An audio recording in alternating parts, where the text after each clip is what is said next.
Hello दोस्तों, नमस्कार। नई शुरुआत चैनल में आप सभी का स्वागत है। आज अपन देखेंगे बाल विकास की पेडागोजी में अधिगम की शिक्षण विधियाँ। तो ठीक है दोस्तों, ज़्यादा देर न करते हुए चलते हैं अपनी वीडियो की तरफ। अधिगम की शिक्षण विधियाँ, जिसमें कि अपन शिक्षण विधियाँ पढ़ेंगे, क्योंकि शिक्षण विधियाँ पेडागोजी बाल विकास की बहुत ही महत्वपूर्ण है। क्योंकि अपन जानते हैं जैसा कि 50 नंबर का जो क्वेश्चन पेपर आता है, संविदा शिक्षक वर्ग 3 में हो या सीटेट एग्जाम में हो, सीटेट एग्जाम हो, यूपी टेट हो, कोई भी टेट में, कोई भी टेट एग्जाम हो शिक्षक भर्तियों में, हमने देखा कि 30 नंबर का जो बाल विकास का पेपर आता है उसमें आधा पेपर पेडागोजी से संबंधित आता है। तो क्यों ना अपन आधे पेपर के अनुसार 15 नंबर के अनुसार पढ़ाई करते हैं और पेडागोजी पर भी जोर देते हैं, ध्यान करते हैं। तो चलिए आज ज़्यादा देर ना करते हुए अपन देखते हैं अधिगम की शिक्षण विधियाँ। जैसे कि अपन ने देखा होगा अधिगम की शिक्षण विधियाँ, अपन विश्लेषण विधि है, संश्लेषण विधि, सहभागी विधि, निरीक्षण विधि, प्रश्नोत्तर विधि, संवाद विधि, योजना विधि, समस्या समाधान विधि, आगमन विधि, निगमन विधि। ये 10 विधियाँ हैं। इनके सभी के कौन किसने विधि दी है उनके बारे में अपन डिटेल से पढ़ेंगे।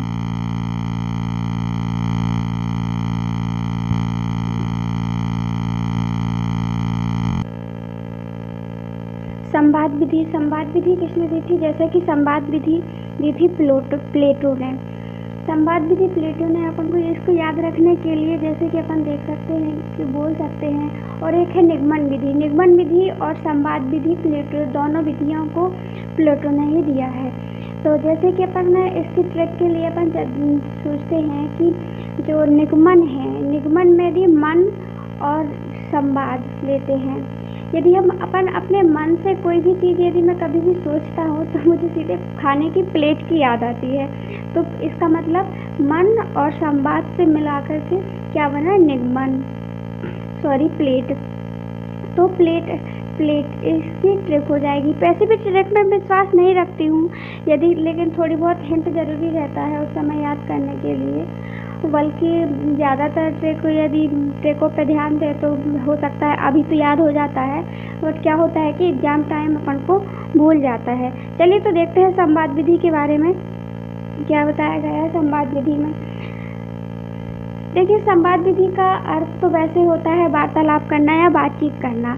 लेकिन जब अपन संवाद विधि का प्रयोग उन्होंने किया था, जब कोई भी प्रॉब्लम होती है या बच्चे झिझकते हैं स्टार्टिंग में आने में, प्राथमिक स्तर पर अपन देखते हैं प्राइमरी लेवल पर जो बच्चे होते हैं उनको संकोच होता है, वो स्पष्ट रूप से बात नहीं कर पाते हैं, अपनी समस्या को नहीं रख पाते हैं। तो ये विधि का प्रयोग करके अपन इसका भी उद्देश्य होता है उस टाइम शिक्षक और शिक्षार्थी के मध्य बातचीत करके वो बहुत सी समस्याओं को सॉल्यूशन हो जाता है। वो उनके मौखिक जैसे इसका उद्देश्य होता है कोई ना कोई। संवाद विधि का अर्थ बातचीत, लेकिन संवाद तो 2 या 2 से अधिक व्यक्तियों के बीच होता है, किंतु संख्या सीमित ही रहती है तथा वे किसी विषय में वार्तालाप करते हैं। लेकिन संवाद विधि में अभिनय का तो अधिक रहता है। अब देखते हैं अपन संवाद विधि का उद्देश्य क्या है, क्यों लाई गई संवाद विधि। जैसे बालकों में मौखिक अभिव्यक्ति का विकास करना, इसका फर्स्ट आप ही सोचिए कि अपन बालकों में जब फर्स्ट में बच्चे आते हैं तो उस समय जो प्राइमरी नर्सरी लेवल पर जब शिक्षक से बात करने में, मौखिक अभिव्यक्ति करने में बहुत झिझक टाइप की होती है, संकोच होता है उन्हें, तो वो अच्छे से बात नहीं कर पाते हैं। और इस विधि का प्रयोग करके उनमें मौखिक अभिव्यक्ति का विकास किया जा सकता है। अब इसका दूसरा उद्देश्य क्या हो सकता है? अपने मन से भी कुछ चिंतन के द्वारा भी अपन इसको अच्छी तरह से समझ सकते हैं। और जो चिंतन के द्वारा अच्छी तरह से अपन समझते हैं, सोचते हुए समझते हैं, तो क्या होता है ना कि अपन को वो चीज़ें ज़्यादा देर तक याद रहती हैं और अपन अपना मस्तिष्क और ज़्यादा कार्य करना स्टार्ट कर देता है। जैसे दूसरा है बालकों की स्मरण शक्ति का विकास करवाना। यदि अपन उससे बात बात में कुछ भी पूछते हैं तो क्या होता है, वो उस पर जोर देता है, चिंतन करता है, सोचता है उसके बारे में, तो उसकी स्मरण शक्ति है वो क्या हो जाती है, उसका विकास होता है। बालकों का चरित्र निर्माण, इसमें सद्वृत्तियों का विकास करना।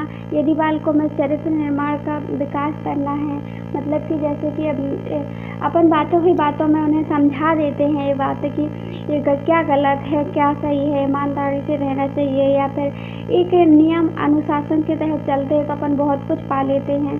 तो बातों ही बातों में अपन क्या बहुत ही उनका चरित्र निर्माण कर सकते हैं, उनकी सद्वृत्तियों का विकास किया जा सकता है। और क्या होता है, बालकों में लिखित तथा अभिव्यक्ति का विकास करना, वार्तालाप करने में संकोच होता है। क्या होता है, जो फर्स्ट में जो स्टार्टिंग में बच्चे आते हैं तो बहुत से बच्चे तो बाद में भी संकोची टाइप के होते हैं, वो अच्छे से अपनी बात अभिव्यक्ति नहीं कर पाते हैं, बात नहीं रख पाते हैं, भय संकोच होता है, उनको स्वतंत्र वार्तालाप में बाधक हो जाते हैं। जो उनका जो वातावरण होता है, प्राकृतिक वातावरण, वो दूसरे वातावरण से आते हैं स्कूल में, और यहाँ पे उनको बहुत सारे बच्चे होते हैं, वहाँ पे जो आते हैं घर से आते हैं तो उनके मम्मी पापा होते हैं, भाई बहन होते हैं, अपने ही सब लोग होते हैं। बट क्या होता है, यहाँ पे उनको दूसरा माहौल मिलता है, इसके कारण वो ये माहौल उनको अप्राकृतिक वातावरण लगता है उनको, और वो ये सब वातावरण उनके लिए बाधक होता है स्वतंत्र रूप से वार्तालाप करने के लिए। इसलिए सबसे पहले अध्यापक को क्या करना चाहिए कि उसको से वार्तालाप करना चाहिए, उससे कुछ बातचीत करना चाहिए जिससे उसका संकोच दूर हो सके, या दूर करने का प्रयास करना चाहिए अध्यापक को, ताकि वह आपस में संवाद द्वारा अपने भावों को व्यक्त कर सके, बता सके अपने भावों को बच्चा। इसलिए इस प्रकार हम देखते हैं कि वार्तालाप विधि के द्वारा या संवाद विधि के द्वारा बच्चों के वार्तालाप या मौखिक अभिव्यक्ति में शुद्धता, स्पष्टता और संकोच रहित के लिए कक्षा में संवाद विधि का उपयोग करना बहुत ही जरूरी होता है, यह बहुत ही महत्वपूर्ण होता है। इससे संवाद का विषय बालकों को बुद्धि तथा अनुभव के अनुसार होना चाहिए, अब ये नहीं कि उनकी आयु के अनुसार होना चाहिए, अब हर क्लास के लिए लेवल के अनुसार होना चाहिए। अब छोटे छोटे बच्चों से यदि अपन भारी भरकम क्वेश्चन पूछने लगते हैं तो क्या होता है, बच्चा और डर जाता है, या फिर वो ज़्यादा नहीं बात कर पाता है, या उनमें निराशा उत्पन्न हो जाती है कि मेरे से तो कुछ बनता ही नहीं है। तो उनकी आयु और बुद्धि के लेवल के अनुसार, IQ के अनुसार, उनकी बुद्धि की शक्ति के अनुसार ही हमको उस संवाद विधि का प्रयोग करना है। चलिए तो चलते हैं समस्या समाधान विधि, ये दूसरी विधि है। इस विधि को किसने दिया था, सुकरात ने दिया था। अब देखिए इसके लिए ट्रिक अपन देखते हैं, इसमें क्या लिखा है, समस्या समाधान विधि, समस्या समाधान विधि। अब समस्या समाधान विधि में और सुकरात विधि में अपन देखते हैं इसमें कौन सी ट्रिक यूज हो सकती है। अब समस्या, शुक्र है कि समस्या के साथ समाधान भी है, ये सही रहेगा। देखिए शुक्र, सुख से अपन लिख सकते हैं इसको क्या, शुक्र, शुक्र है कि समस्या के साथ में समाधान भी है।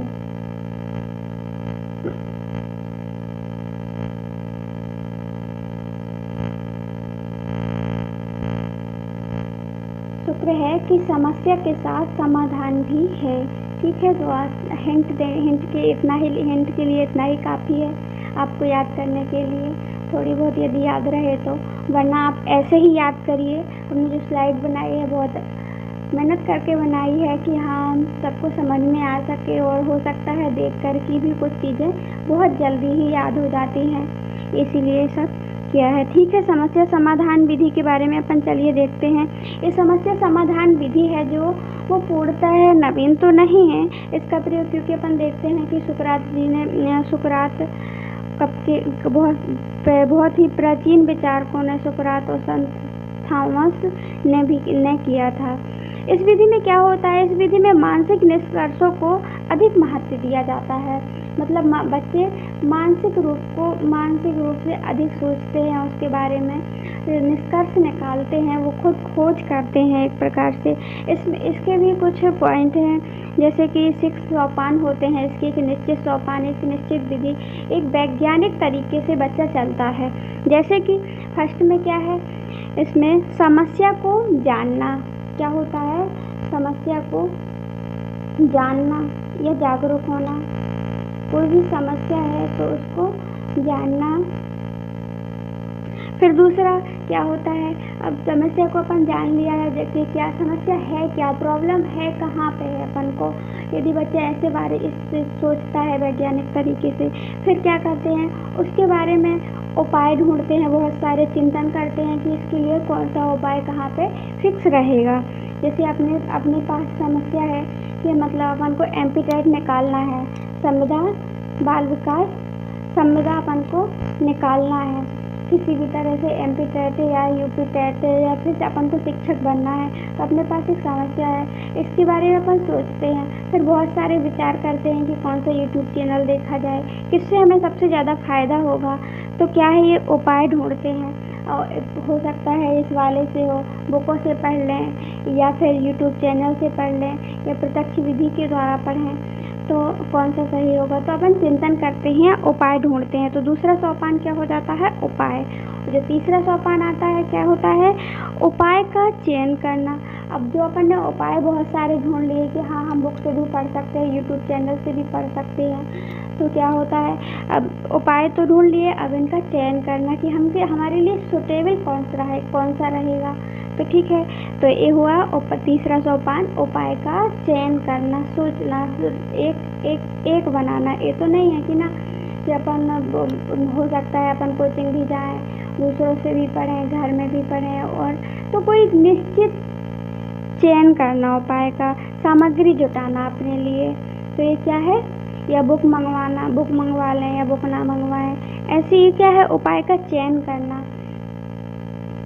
तो तीसरा सोपान उपाय का चयन करना। जो चौथा सोपान आता है, उपाय पर काम करना। अब जो हमने उपाय किया है कि जैसे अब हमने सोच लिया कि नहीं हम नई शुरुआत चैनल ही देखेंगे या फिर बुक से ही पढ़ेंगे, तो उसके अनुसार अपन को फॉलो करना, एक निश्चित अनुशासन पर चलना, एक फॉलो करते रहना, उस पर काम करते रहना, उस पर अमल रहना, तो इससे भी सफलता मिलती है। तो चौथा सोपान क्या हो जाता है कि उपाय पर काम करना। अब ये हो जाता है उपाय का चयन का, उपाय का काम करना, अपनी पूरी मेहनत लगा देना जहाँ तक हो सके। ठीक है, यदि कुछ भी काम अभी भी अपन देखते हैं कि कुछ भी यदि काम करना होता है अपन को, कोई भी प्रतियोगी परीक्षा जो निकालता है, तो उसको फुल मेहनत लगा देना चाहिए। फिर ये नहीं रहना चाहिए कि नहीं हम शायद ऐसा कर लेते तो ऐसा हो जाता, या थोड़ी और मेहनत कर लेते कि इतने साल तो अपन ने मेहनत की है, इतने साल से पढ़ाई कर रहे हैं अपन लोग, हो सकता है 1-2 महीने अपन कोरोना के चक्कर में अपनी डेट बढ़ती जा रही है MP टेट की, संविदा की, तो हो सकता है इसमें अपन घबरा करके पढ़ाई बंद कर देते हैं, या कोई भी ऐसा कोई काम एक्शन ले लेते हैं, या अपनी फुल मेहनत नहीं देते हैं, तो क्या हो सकता है बाद में पछताना पड़ सकता है। तो इसीलिए जो भी काम करें उसको फुल मेहनत के साथ कर दें, अपनी पूरी शक्ति लगा दें और उसको अचीव करें, पालें। फिर आता है चौथा, उस 5 नंबर का मूल्यांकन। अब 5वां सोपान है मूल्यांकन। अब मूल्यांकन में अब देखें कि क्या हमने सही से काम किया है या नहीं किया है। जैसे अपन नहीं किया है कि किया है, उसका मूल्यांकन करना, या फिर ये देखना कि क्या हम सफल हो पाए हैं, नहीं हो पाए हैं। जैसे कहाँ तक अपन वो कार्य करने में, शक्ति लगाने में, अपनी मेहनत करने में, अनुशासन से चलने में कितने सफल हुए हैं, इसका मूल्यांकन करना। फिर आता है 6 नंबर का सोपान, उस पर निष्कर्ष निकालना कि अब जो किया है तो क्या वो सही हुआ है या नहीं हुआ है, क्या निष्कर्ष निकला कोई भी कार्य का, क्या हम पास हो गए या हो गया नहीं हुआ, ये निष्कर्ष निकालना। ये होती है समस्या समाधान की वैज्ञानिक पद्धति। आई होप आपको समझ में आ रहा होगा ये सब।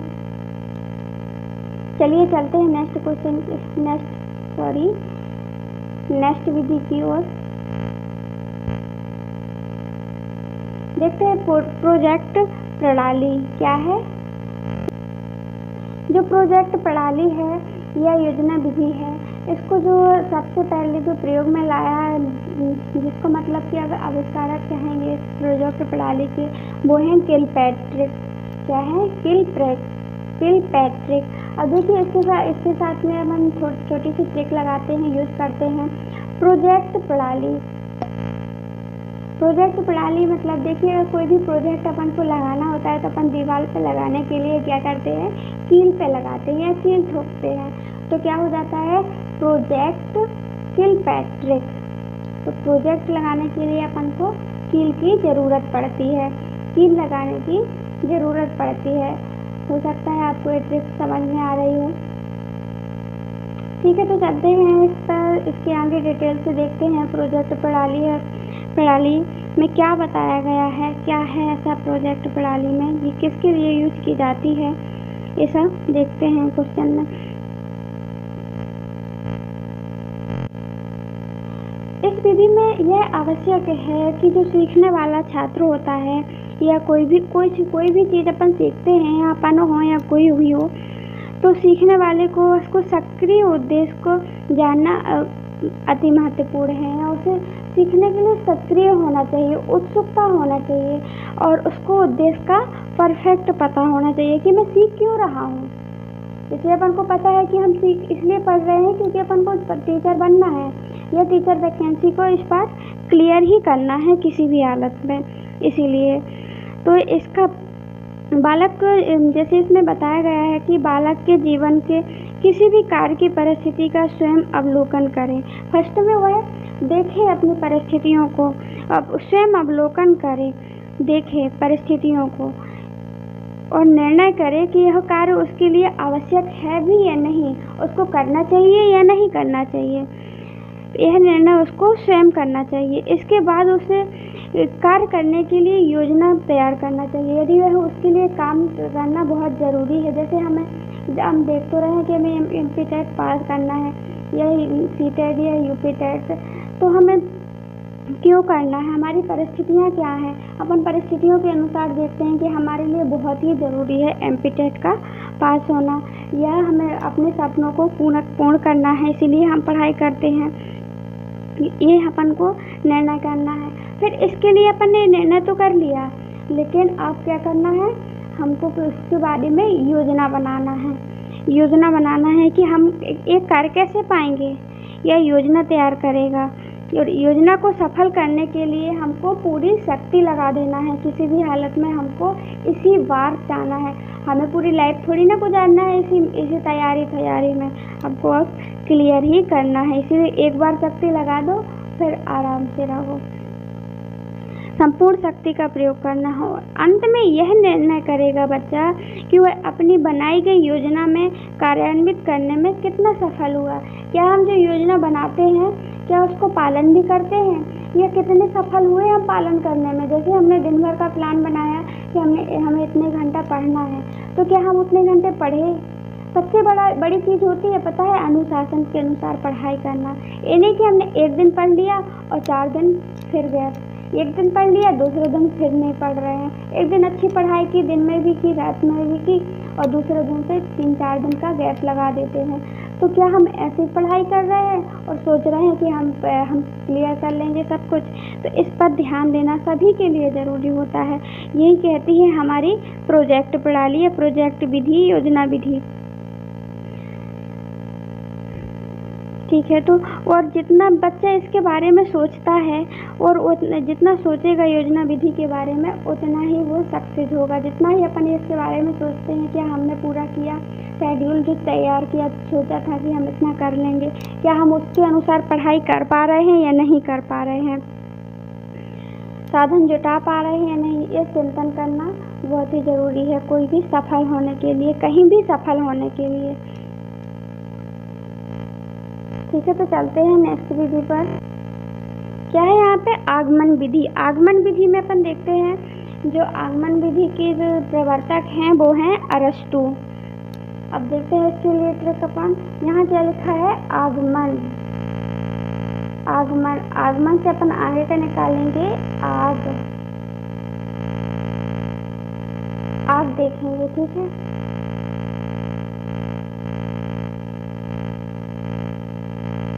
आग देखेंगे। आग, आग कहाँ लगी हुई है? तो देखिए आप यहाँ से आता है क्या, रस्तु, मतलब रास्ते में आग लगी है। कहाँ लगी है? हमारे रास्ते में आग लगी है। क्यों? क्योंकि अपन देखते हैं कि एमपी-टेट जो संविदा शिक्षक की भर्ती है वो बहुत साल से खुलने वाली थी, बड़ी मुश्किल से तो खुल पाई इसी की। अब खुली तो एग्जाम होने में कोरोना ने आग लगा दी हमको, हमारे रास्ते के लिए पाने के लिए। तो क्या है, आगमन विधि। आगमन विधि में क्या, आगमन विधि के प्रवर्तक कौन है? अरस्तु। ठीक है, तो आगमन से आगमन से फर्स्ट में आग और लास्ट का अरस्तु में रस्तु, रास्ते में आग लगी है। आपके सामने 4 ऑप्शन आएंगे और यदि आपको थोड़ी सा भी ध्यान आता है ट्रिक का वर्ड तो आप आराम से लगा ले जाएंगे। और यदि आप ऐसे ही पढ़ाई करना चाहते हैं तो ये तो सबसे अच्छा तरीका होता है पढ़ाई करने का, कि बिना ट्रिक के याद करना, रटना नहीं, समझना। ठीक है, तो आगमन विधि के बारे में अपन देखते हैं क्या है आगमन विधि। आगमन विधि में विशेष तथ्यों उदाहरणों की सहायता से सामान्य नियम निकलवाया जाता है। क्या होता है आगमन? देखिए आप यहाँ पे भी ट्रिक हो सकती है। आगमन, पहले उदाहरण दिए जाते हैं इसमें और फिर बाद में क्या दिया जाता है, सॉरी, यहाँ पहले उदाहरण दिया जाता है, आगे उदाहरण और फिर नियम। ठीक है, और इसी की जस्ट उल्टी है क्योंकि निगमन विधि। तो बहुत से लोग क्या हो जाते हैं इसमें कंफ्यूज हो जाते हैं कि आगे उदाहरण किस में आते हैं और आगे नियम किस में आते हैं। तो आगमन विधि में आगे आगमन विधि और फिर उसके आगे उदाहरण। ठीक है ना। सबसे पहले इसमें क्या होता है, आगमन विधि में विशेष तथ्यों या उदाहरणों की सहायता से सामान्य नियम निकलवाया जाता है। इसमें सबसे पहले क्या आता है, उदाहरण आते हैं। उदाहरण के माध्यम से पहले उदाहरण आता है, उदाहरण के बाद ही फिर फर्स्ट प्रक्रिया जो होती है इसमें उदाहरण की होती है। जैसे कि अपन देखते हैं उदाहरण के लिए, जैसे कि छात्र विभिन्न वस्तुओं का भार वायु और फिर जल में लेते हैं। जैसे कि पहले नंबर उदाहरण से वो लेते हैं, क्या सीधे करके देखते हैं। क्या होता है कि जो छात्रों को अपन समझाते हैं ना कि वायु में जो किसी भी चीज़ का भार है वो अधिक होता है और जल में क्या होता है, कम होता है कि नहीं। तो विभिन्न वस्तुओं का भार जल में कम होता है। फलस्वरूप इस निष्कर्ष पर पहुंचेंगे कि सभी वस्तुओं का भार वायु की अपेक्षा जल में कम होता है। यदि उदाहरण दिया जाए तो अपन भी समझ जाते हैं उदाहरण से। और यदि अपन ऐसे ही बता दें कि नहीं, क्या होता है कि पानी में किसी भी वस्तु का भार कम होता है, सीधे डायरेक्ट बता देते, नियम बता देते हैं उनको, और वायु में ज़्यादा होता है तो उन्हें समझ में नहीं आएगा। लेकिन जब उदाहरण दे के बताते हैं ना कि वायु में अपन ले जाके बताते हैं, किसी चीज़ की इकट्ठा रख देते हैं, उदाहरण दे देते हैं, किसी भी चीज़ को उदाहरण से समझाना। अब एक विधि सबसे ज़्यादा उपयोगी होती है प्राथमिक कक्षाओं के लिए, क्योंकि बच्चे छोटे छोटे होते हैं, उन्हें कोई नियम पता नहीं होता है। जब तक उन्हें उदाहरण नहीं देंगे तो उन्हें कुछ भी पता नहीं, वो नहीं समझ पाते हैं, फिर तो रटने वाली कहानी हो जाती है और भूलने वाली।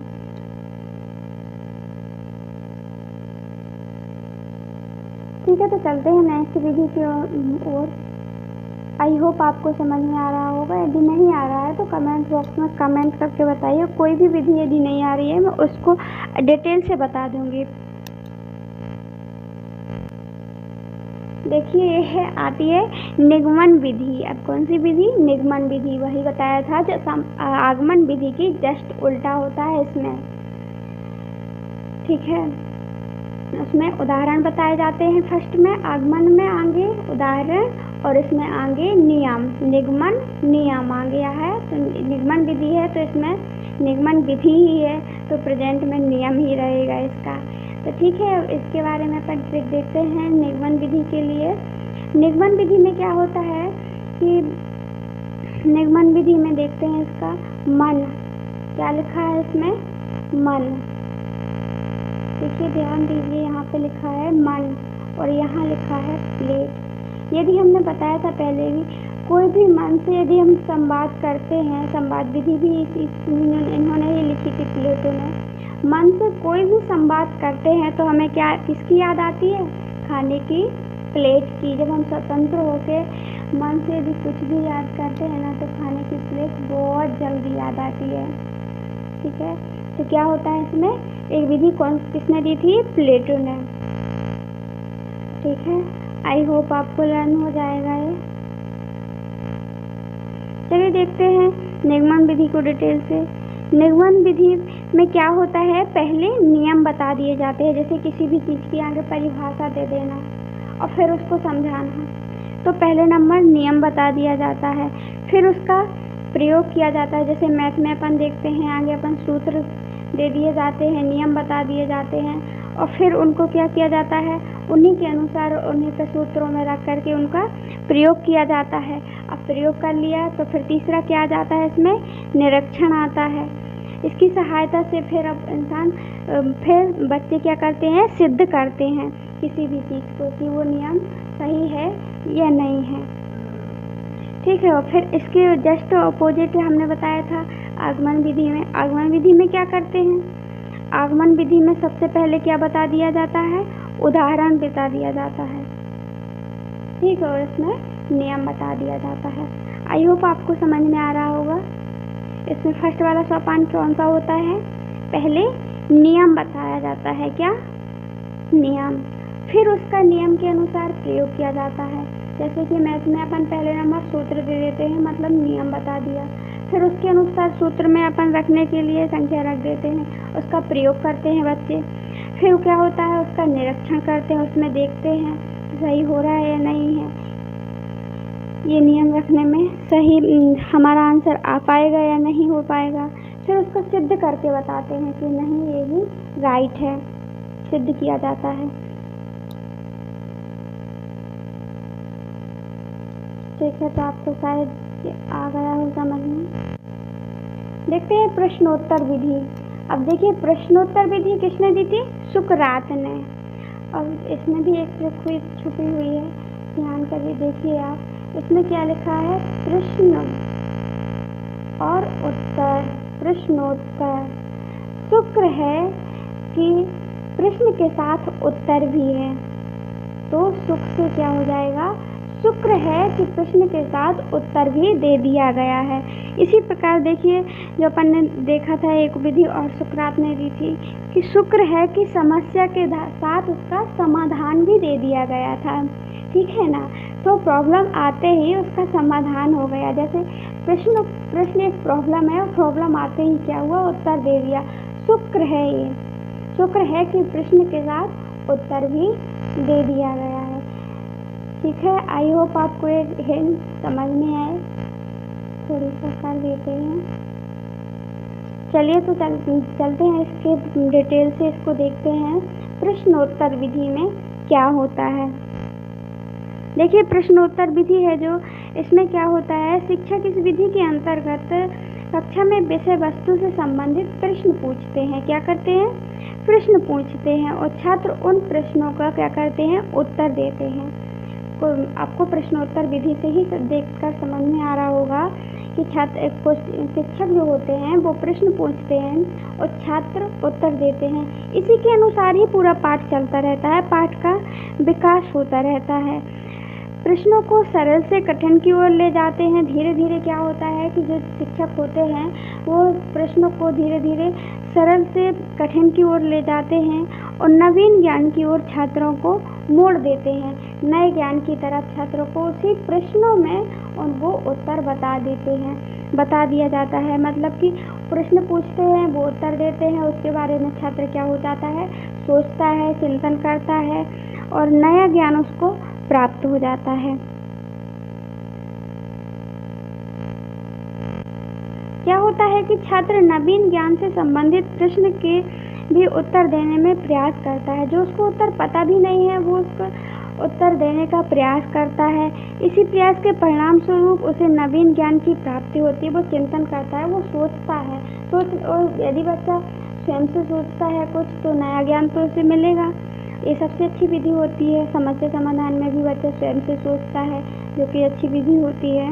अध्यापक प्रश्न पूछते समय ध्यान रखता है कि प्रत्येक प्रश्न अपने पूर्व ज्ञान से संबंधित हो, जिससे बच्चे को बने और थोड़ी बहुत सरल से कठिन की ओर। ये नहीं क्या वो टॉप लेवल के क्वेश्चन पूछ देता है और छात्रों से एक भी नहीं बनता है और वो क्या हो जाते हैं, निराश हो जाते हैं। उनको देखते हैं नेक्स्ट विधि, संश्लेषण विधि। क्या है संश्लेषण विधि? इसमें क्या होता है, अंश से पूर्ण की ओर, सॉरी यहाँ पे क्या है, पूर्ण की ओर है, अंश से पूर्ण की ओर जाते हैं। आगे कोई भी समस्या होती है उसको छोटे छोटे भागों में विभाजित होती है, उसको एक दूसरे से परस्पर संबंधित करके उसको पूर्ण रूप में देखा जाता है, उसे कहते हैं अपन संश्लेषण विधि। C.D. गुड के शब्दों में संश्लेषण विधि में किसी तथ्य के विभिन्न खंडों को या अंशों को एक दूसरे से संबंधित करके उस तथ्य को पूर्ण चित्र उपस्थित किया जाता है। ये होती है अपनी कौन सी, संश्लेषण विधि। मतलब कि अंश से पूर्ण की ओर। ठीक है, चलते हैं नेक्स्ट विधि पर। अब आती है इसके जस्ट अपोजिट होती है एक और कौन सी, विश्लेषण विधि। विश्लेषण विधि में क्या होता है कि पूर्ण से अंश की ओर जाया जाता है। जैसे कोई बड़ी समस्या अपने पास या अपने पास पूरी विषय वस्तु होती है, उसको अपन छोटे छोटे टुकड़ों में पढ़ाई करते हैं, छोटे छोटे टुकड़ों में बांट करके अपन पूर्ण से अंश की ओर जाते हैं, खंडों में जाते हैं। तो जो C.B. गुड के अनुसार, C.B. गुड ने जो परिभाषा दी है इसकी विश्लेषणात्मक विधि की, उन्होंने कहा है कि विश्लेषणात्मक विधि से पहले पूर्ण तथ्य को बताया जाता है और फिर छोटे छोटे खंडों में विभक्त किया जाता है कोई भी समस्या को या विषय वस्तु को। ये होती है विश्लेषण विधि। ये सब अब चलते हैं नेक्स्ट विधि की ओर। ऐसी ही है, छोटी छोटी विधियां थी कुछ। देखिए आती है कौन सी, सहभागी विधि। सहभागी विधि में क्या होता है, जो सहभागी विधि होती है उसमें शिक्षक प्लस शिक्षार्थी दोनों का सहयोग होता है, सहयोग के साथ में पढ़ाई करते हैं। सहभागी विधि, सहभागी विधि का सामान्य अर्थ भी यही होता है कि सहयोग के साथ, सहभागी साथ में। देखो जो शिक्षक होता है और शिक्षार्थी दोनों महत्वपूर्ण बिंदु होते हैं शिक्षण प्रक्रिया के। मतलब कि देखिए जब शिक्षक कोई भी प्रश्न पूछता है तो शिक्षार्थी उसका आंसर देता है या उत्तर देता है, तभी शिक्षण प्रक्रिया को अपन सफल बनाया जा सकता है। जैसे कि शिक्षक यदि कोई निर्देशन या परामर्श देता है तो उसके अनुसार उसका पालन शिक्षार्थी करता है। यह होती है कौन सी, सहभागी विधि। छोटी छोटी विधियाँ थी, उसको अपन देख लेते हैं। अब देखते हैं नेक्स्ट विधि पर, कौन सी है, निरीक्षण विधि। अब निरीक्षण विधि में क्या कैसे सीखते हैं छात्र, जैसे निरीक्षण विधि में घटना या पूर्ण रूप से अवलोकन किया जाता है। जिस वस्तु को वह ज्ञान प्राप्त करना चाहता है अपना ध्यान केंद्रित करता है और जो वह ज्ञान प्राप्त करना चाहता है उसे वह खोजता है। मतलब कि किसी वस्तु या घटना का अवलोकन करके उसका ज्ञान प्राप्त करे छात्र, जिस वस्तु का वह ज्ञान प्राप्त करना चाहता है, यही होती है निरीक्षण विधि। So guys, thanks for watching my video.